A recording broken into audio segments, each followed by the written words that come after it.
Stop for a second. Because the future of Atlanta football may have just shifted, quietly, unexpectedly, and right in front of us. What once felt settled is suddenly unstable. What once felt planned now feels uncertain. And the most important position in this franchise is no longer a debate for the future, it's a question of right now. This isn't noise. This isn't speculation. This is a turning point. Inside the building, conversations are changing. Evaluations are no longer theoretical. And a performance so commanding, so impossible to ignore, has forced everyone to reconsider the direction they thought was locked in. One quarterback was drafted to be the answer. The other is playing like the answer already exists. And then came the moment that made everything louder. When the head coach stepped in front of the microphones this week, the expectation was simple: safe words, neutral phrases, nothing revealing. That's how this usually goes. But instead of cooling the situation down, he lit a match. He refused to compare his quarterbacks. He praised both. And in doing so, said far more than he ever intended. Because when a coach avoids comparison, it usually means the comparison is uncomfortable. One of these quarterbacks was selected near the top of the draft, a long-term investment meant to define the next era. The other? A veteran, steady, tested, now playing the best football of his Falcons tenure when the season is hanging by a thread. Since the moment the switch happened, the tone has changed.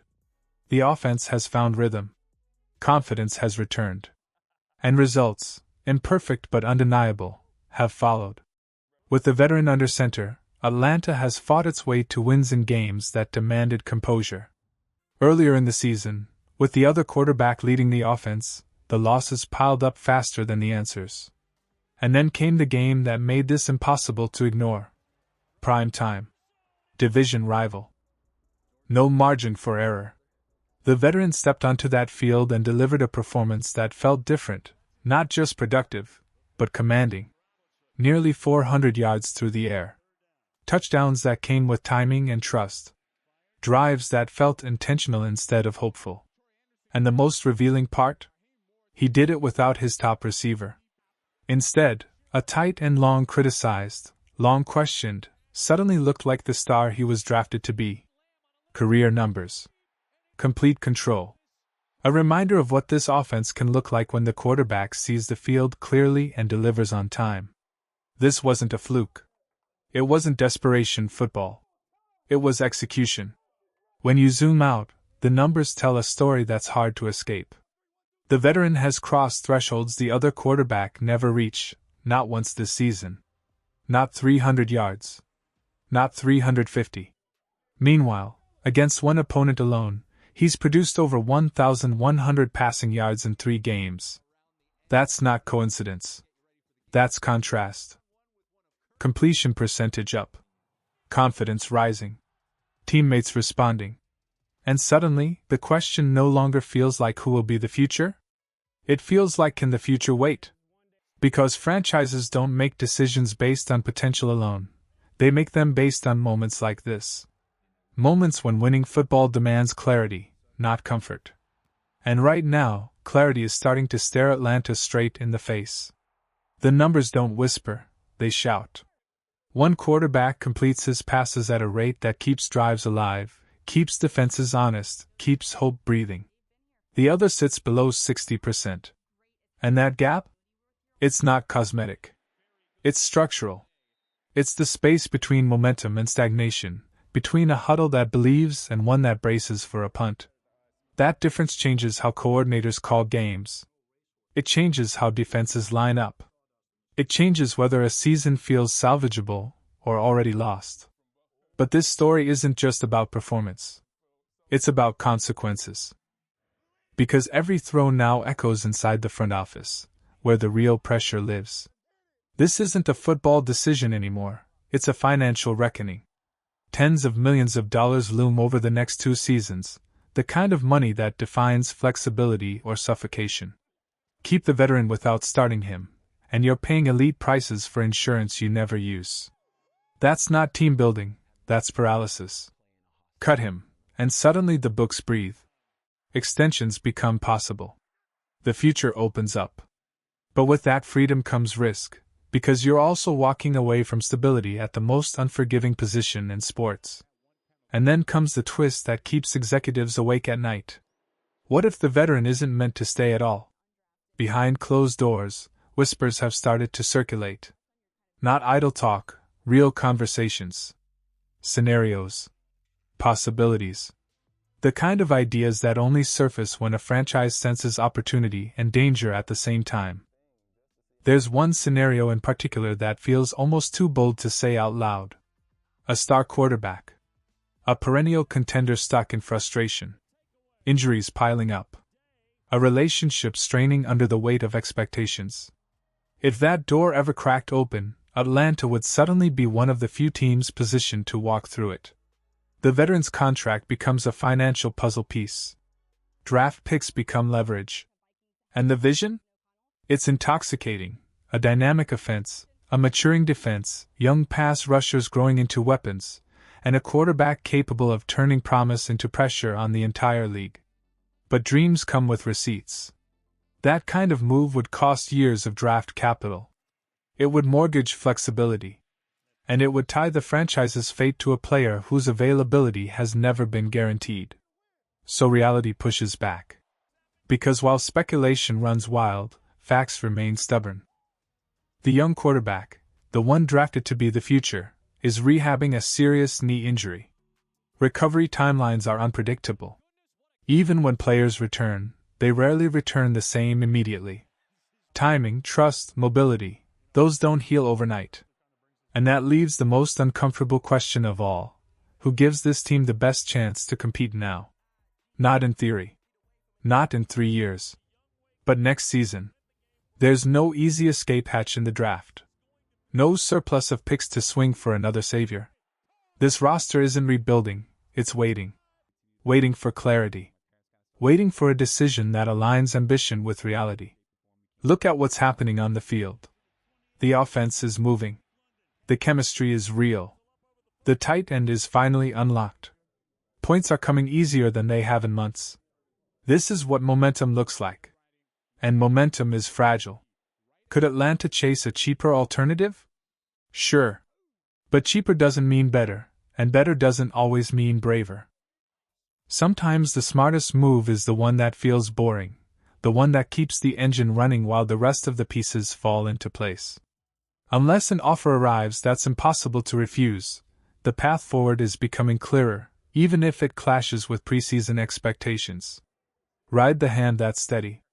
Buy time for recovery. Protect the window while it's open. Because in this league, hesitation kills seasons, and right now, certainty has a veteran's face.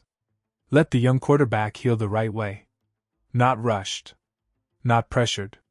Not forced back onto the field before his body and confidence are whole.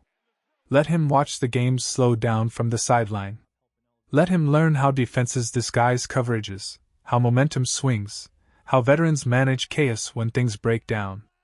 Because when his time comes, it has to be real, not hopeful, not experimental.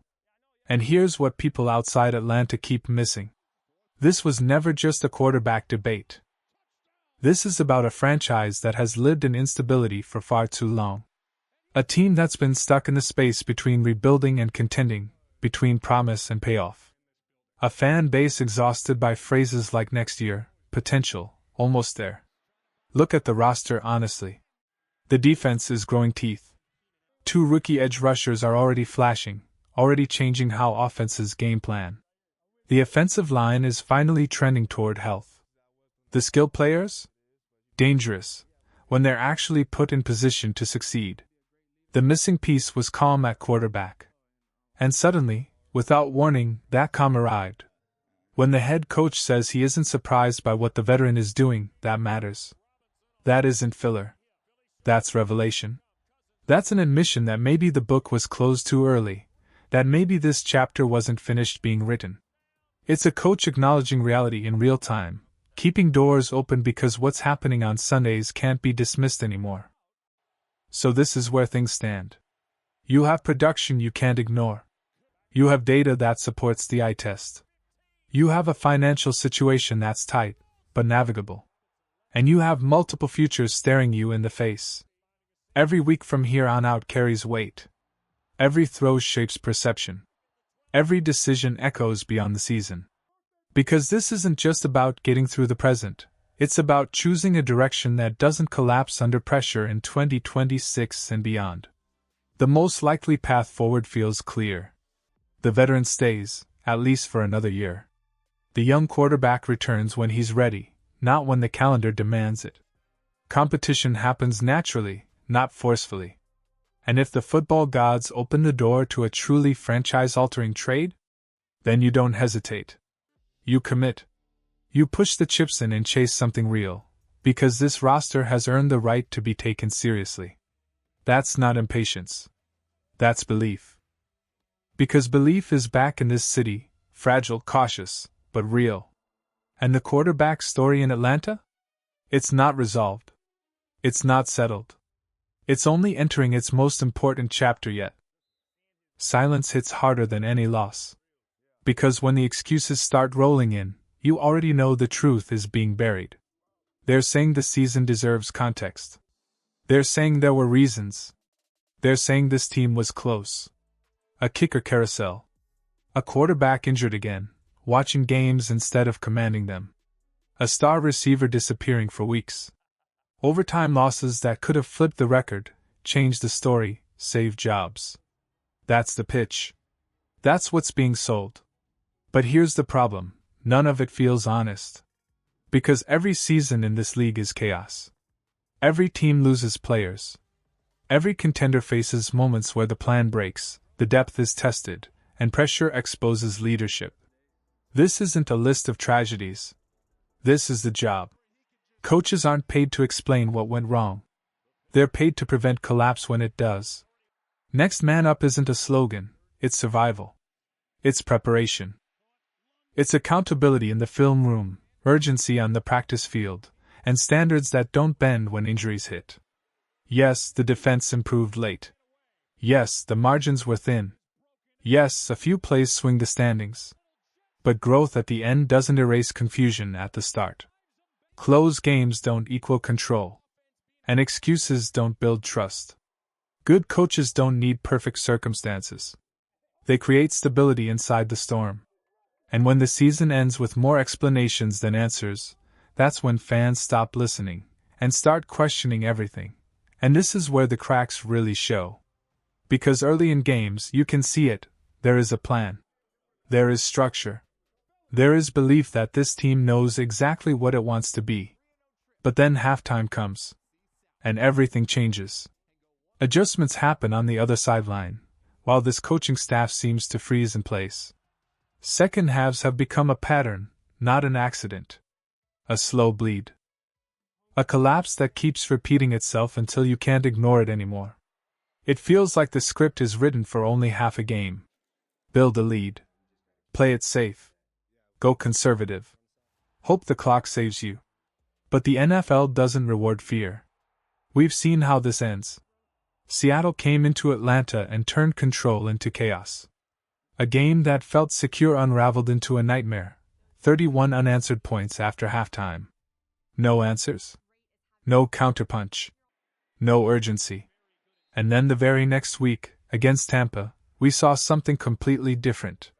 Fight. Energy. Resistance from the opening snap to the final whistle. Same team. Same season. Two completely different identities. That's what makes this so frustrating. Because effort isn't the issue. Talent isn't the whole problem. It's consistency. It's leadership. It's whether the coaching staff can command a full 60 minutes instead of hoping 20 or 30 is enough. Football doesn't care about explanations. It only respects results. You can line up every reason in the book: injuries, luck, missed kicks, close games. But at the end of the day, the record speaks louder than any press conference. 5 wins. 9 losses. That's not bad luck. That's who you are at that moment. So when the excuses run out, reality steps in. If this direction continues, the future isn't confusing, it's difficult. Another season stuck between rebuilding and pretending to contend. Another year asking fans for patience without giving them proof. And yes, ownership gets the final word. That decision will shape what comes next. But the real question isn't whether another excuse can be made. It's whether anyone still believes one should be. Because eventually, every franchise reaches a point where explanations stop working, and only accountability matters.